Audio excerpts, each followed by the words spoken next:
Hello ladies and gentlemen, welcome back. Force here with my final thoughts on the game of the week, The Incredible Adventures of Van Helsing.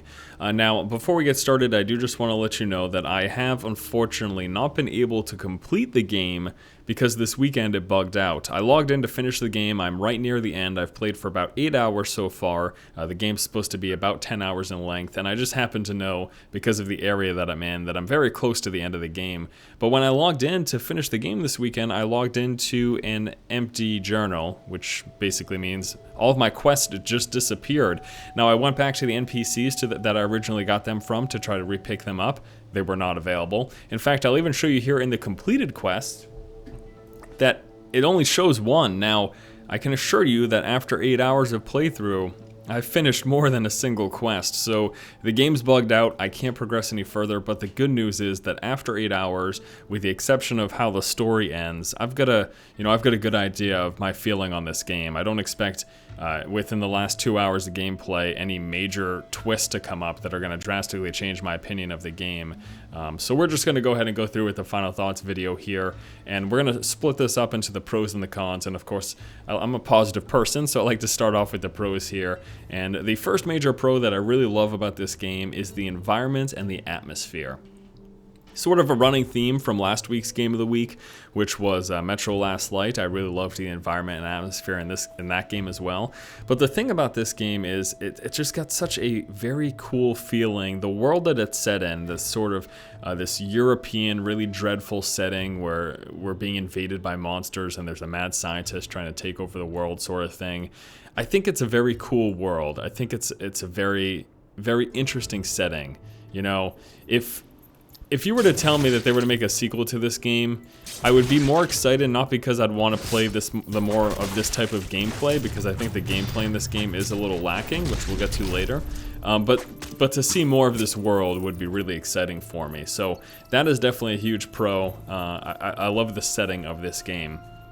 Another really cool pro that I like about this game are the references. There's references to the White Rabbit of Death, which of course, for those movie buffs out there, you'll know what movie that is from. There's references to the Lord of the Rings. They talk about the one ring to rule them all, and that actually shows up as an item in this game. There's references to the number 42, which is supposed to be the secret to the universe and all sorts of stuff like that.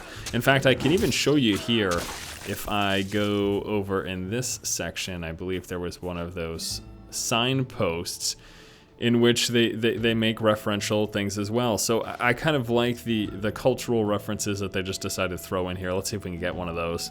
Afraid of burglars?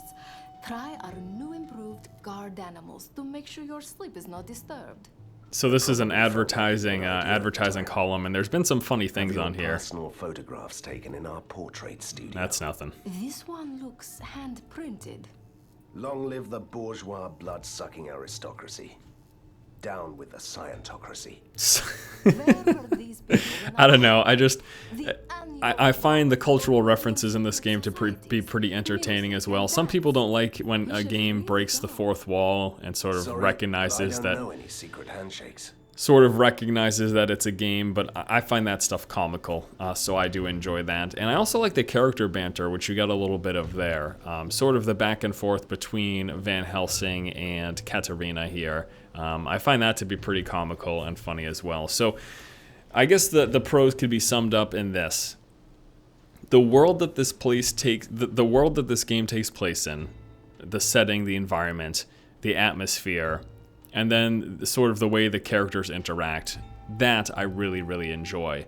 Unfortunately, most of the game part of this game is what I feel is lacking, and that's going to come down to a few things. So one of the major things that you're going to notice here is when I hit enemies, notice how there's zero reaction from them to the fact that they're getting hit. I mean, literally, the only time you see them react is when they die.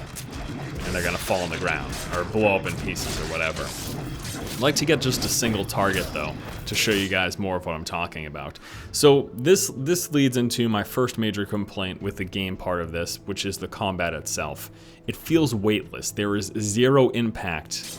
Look at that. I hit the thing. It literally does not respond. It's like a gust of wind is passing by that's dealing damage to him, but he can't feel it. there's no impact behind your swings. And this is something that I understand, and when we go into these complaints, I need you to be aware of the fact that I am aware of the fact that this is an indie game. This is a lower price title. It's at the $15 price point. Do you expect it to be as polished as a game like Diablo 3? Some people are going to say, Force, Diablo 3 was the worst game ever. You might not think Diablo 3 has a lot of replayability. You might have not liked certain decisions that they made, but the one thing that they nail in that game is the combat. And it's something that other action RPGs a lot of times really struggle with, but Blizzard nailed that. You can knock up, their combat is phenomenal, and it's so impactful, and it's so vibrant, and they did a great job with that game. And this game, the combat is really, really terrible. I mean, zero impact whatsoever. A character not even acknowledging the fact that I'm hitting it with this giant broadsword here. It's supposed to be a two-handed sword, although visually the character is only holding it with one hand. It is a two-handed sword in characteristic, if you will. So no impact whatsoever. Makes the combat feel weightless. Makes it feel like I'm not even doing anything. Now, obviously, I'm killing these monsters and their HP is going down and all that stuff. But the weightlessness is weightlessness and the lack of impact is very, very unfortunate. Another major problem is the simple lack of variety. After 4 or 5 hours, I really became bored with the combat because you're using the same 2 to 3 skills the entire time. Now, you could argue that that's the case in other games as well. Some people would say, hey, in Diablo 2, for example, I only used 1 or 2 skills the entire time. That doesn't mean that that's a good system. I fully agree with the notion that Diablo 2 could arguably be one of the best action RPGs of all time. I know that a lot of people share that sentiment. But that doesn't mean that they had everything perfect. And lack of variety is a problem because it just gets boring. And that's the problem that I had here. That plus the lack of impactfulness and only using, I mean, literally for the last 8 hours, I've been using Strike, Earthquake, and then my Cleave. So 3 abilities. Now, every once in a while, I'd switch to my range. But when you're playing this game, the way that it's structured is that my range attacks are so crappy in comparison to my melee attacks because I'm spec'd melee. Let me just show you here. I got a couple shots. Okay, so that one happened to crit, but if I go up to melee here, it's only going to take 1 or 2 strikes as opposed to, what was that, the 5 or 6 that the other thing took? So it's almost pointless, especially when you come to, I don't know, harder guys. Like, look at this guy. Look at how many shots it's going to take me to get him even close to half health. Now let me switch that up here and go for, oh my gosh, what the heck is that? Let me switch that up here and just go for a normal strike against one of his constituents here. Oh, here we go. And then look at that, 2 strikes, I get him to half health just like that, as opposed to the 7 or 8 the other one took. So, it doesn't really make much sense, although they've got the option of ranged and melee. If you're trying to optimize your character, which is the way that I play, I spec'd completely into melee, and switching to the ranged typically wouldn't happen. The only time I'd do something like that is there'd be instances where I'd have this ranged character who was consistently running away and I couldn't get within melee range of him and my dash was on cooldown. Then I would switch to range just to finish him off or something. But for the majority of the past 8 hours, I've been using these 3 abilities: Strike, Earthquake, and Cleave.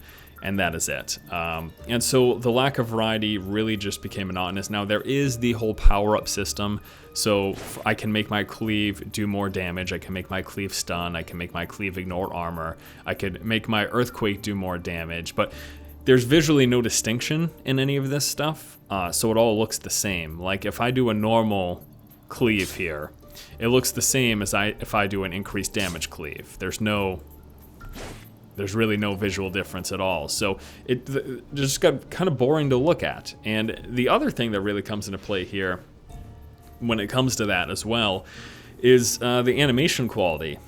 That's just poor too. I mean, there's nothing that really, this is an earthquake. I'm sending an earthquake of massive damage forward. Look at how it looks. It's like I kicked up some dust in a row in front of me. Like it doesn't look like an earth-shattering quake. It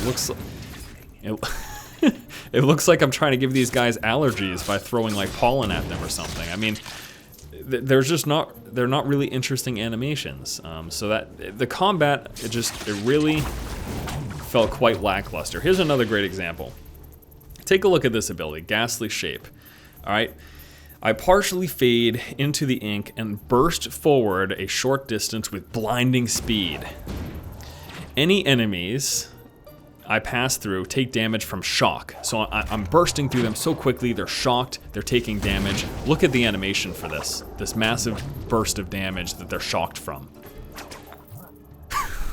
It isn't even an animation. All they did was increase the run speed for a short duration.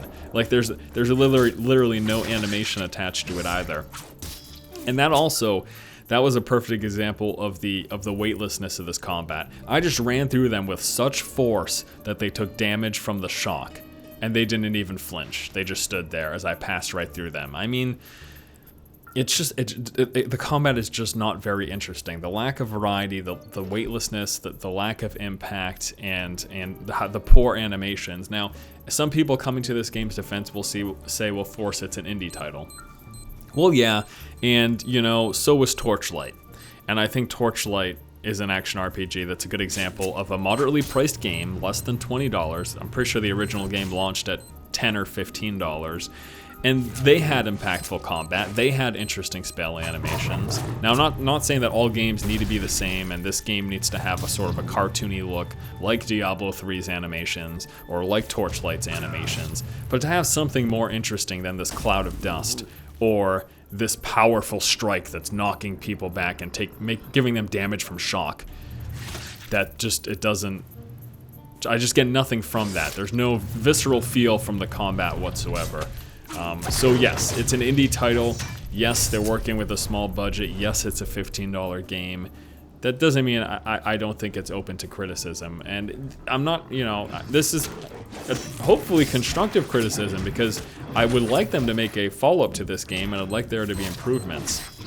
Obviously, it'd be great if they just improve this game, but it's sort of asking for a bit much to say, hey, I hope they add weight to the combat. I hope they, you know, add better spell animations. Like, this game is out, with the exception of maybe some patches for minor improvements. We don't expect a complete overhaul. But for a potential sequel, because I love the world and because I'd like to see improvements, these are the things that I think need to be addressed. The weight of the combat, the lack of variety in the spells, and ability animations. And if you're going to say, well, Force, are you lacking variety simply because you've chosen to only have 3 spells that are good? I guess technically you could say that. I'm going to bring up the skill tab here. But at the same time, we don't have a lot of spells to choose from. So what do we got here? These are passive on the right-hand side, so this isn't anything that you're going to be consistently using. So we've got 6 available here, potentially, plus those 2. So it's a total of 8 there, and 8 here. These are passives as well. So there's 16 potential abilities that you could have. Okay, that is true. And I've only chosen these 3.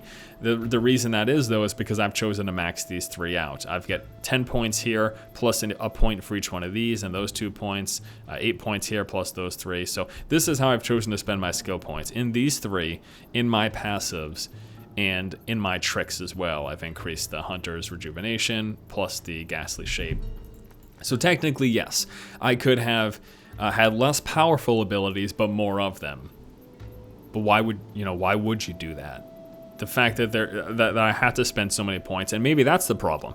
Maybe they should have made it so that you don't have to spend 10 points to cap one of these. Maybe spend 3 points. That way you can, as you progress through the game, and keep in mind, this is a 1 playthrough game. I'm only an hour or 2 away from completing this game. So it's not like I continue to play and I continue to level up these abilities, because that's not an option. Once you finish this game, that is it. And that's going to lead me into my next major complaint about this game: 0 replayability. You finish the game and you're all done. The only way, and there's no monster respawns, there's 0 replayability. So once you finish the game, that's done. The only way you can actually fight more monsters is if you join a multiplayer game with someone else progressing through the story, and you sort of piggyback off of their experience and clear their monsters faster for them. But that's the only way. You can't go back to old areas. In fact, once you go to the second act, you can't ever go back to the first act, which I guess makes sense given that there's no monster respawns. What would you do there? There's nothing to do. Monsters don't respawn. Why would you go back to the first act if you've already killed everything? Yeah, sure, that makes sense, but man, I mean, I know a lot of games don't have that sort of replayability. Like, I realized that, geez, I'm crow. I didn't realize I hadn't cleared any of these guys.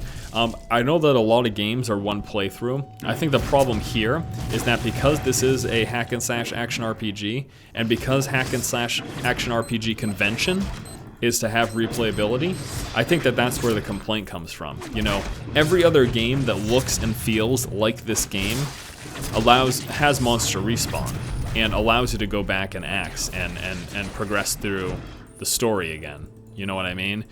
Go through different difficulties. This game has multiple difficulties, but it doesn't mean multiple playthroughs. All that means is that your one playthrough can be on separate difficulties. How do you be an action RPG and not have that? I mean, it's a design decision, right? There's lots of games, like I just said, there's lots of games that you only have one playthrough. It just, because they're entering this space, and because I feel like there's an expectation in that space, again, that space is the hack and slash action RPG genre, because there's an expectation based on prior experience with games like this, I think that's why I feel like I'm cheated here. You know, that's why I feel like, okay, so if I'm gonna play a hack and slash action RPG, why would I play this one? Besides its combat problems, why would I play this one that's got zero replayability when literally every other one on the market has replayability? You finish the game, you can do more gear grinding, you can play on a harder difficulty, you can go back to prior acts and continue to grind for gear, increase your magic find. All of these things are standard in games that look and feel exactly like this. So I think that's the problem, not because other games don't have a single playthrough, but because this genre of game has an expectation, and this game doesn't live up to that expectation. The story, in terms of the story, you know, again, I haven't finished the game because of this game-breaking bug, but I think the story's all right. I don't have any major complaints about it, so I'm not going to put that in my list of cons. It's nothing that I've been terribly immersed in, but it's nothing that I've found offensively bad either, so we'll just put that as sort of a shoulder shrug. And one other complaint, I think just missing potential. I did a video on the base defense of this game, in which it's sort of like this mini tower defense thing where you set up trap and there's invading waves of enemies. It was such a cool concept, and they could have done so much more than they did with it. It should have been something like this. It should have been something that either periodically happened, like I had to periodically town portal back to my home base because it was being invaded. And then I'd have to go defend it. Once it's defended, I could go back to do my quest. But it doesn't work like that. It basically boils down to being a quest that you get 2 times, in which you set up traps in your base and you have to defend against an invading enemy. And that's it. No urgency to it. They basically say, whenever you're ready, come let me know. The NPC says, whenever you're ready, come let me know, and then the enemies are going to come in. But you know, we've got all these different types of traps, and we've got all these invasion points. And had they done something like, you're out questing in the world, and you're all of a sudden notified, oh my gosh, your base is your lair is being invaded. You need to come back and defend it, or else it'll be destroyed. That would have been really cool, but to put in this infrastructure for this whole tower defense wave invasion thing, and to only relegate it to 2 quests when they could have done so much more with it, I just feel like that was sort of a missed opportunity on their part. So that, I guess, is going to do it. You know, there are definitely parts about this game that I really like. It pretty much boils down to the environment and atmosphere. If they made a sequel and they made improvements, I would absolutely play it. In its current state, the combat's just lacking so much. I find it hard to recommend this game, but it's also very low. It's a cheap price, so if you've got the extra money to spend and you want to just have this experience, just keep in mind the combat doesn't have a lot of variety. There's really no weight behind it. It's not that amazing. You could get other games such as Torchlight 2 at a comparable price point. Just because the game's an indie game doesn't mean that I feel like it shouldn't be criticized. But these are always, on my part, constructive criticisms, and looks towards the future in hope that they'll make improvements. That's all it really is. So, all right, guys, I guess that's going to do it.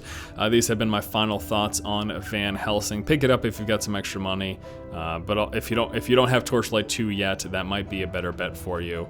I still like the setting and the environment. I still find that part of this game interesting. Unfortunately, the combat sort of began to bore me to tears for the past few hours. And that's that. My final thoughts on The Incredible Adventures of Van Helsing. Thank you guys so much. Hopefully you enjoyed the Game of the Week coverage of this game. We'll be moving on to a new game either later today or tomorrow. I'm going to try to get that started sometime soon. Not sure what it is yet. I'm not going to reveal that here in this video, but stay tuned for that. I think you guys might be excited. All right, thank you so much for watching. If you like the content, please subscribe. And as always, keep watching and keep owning.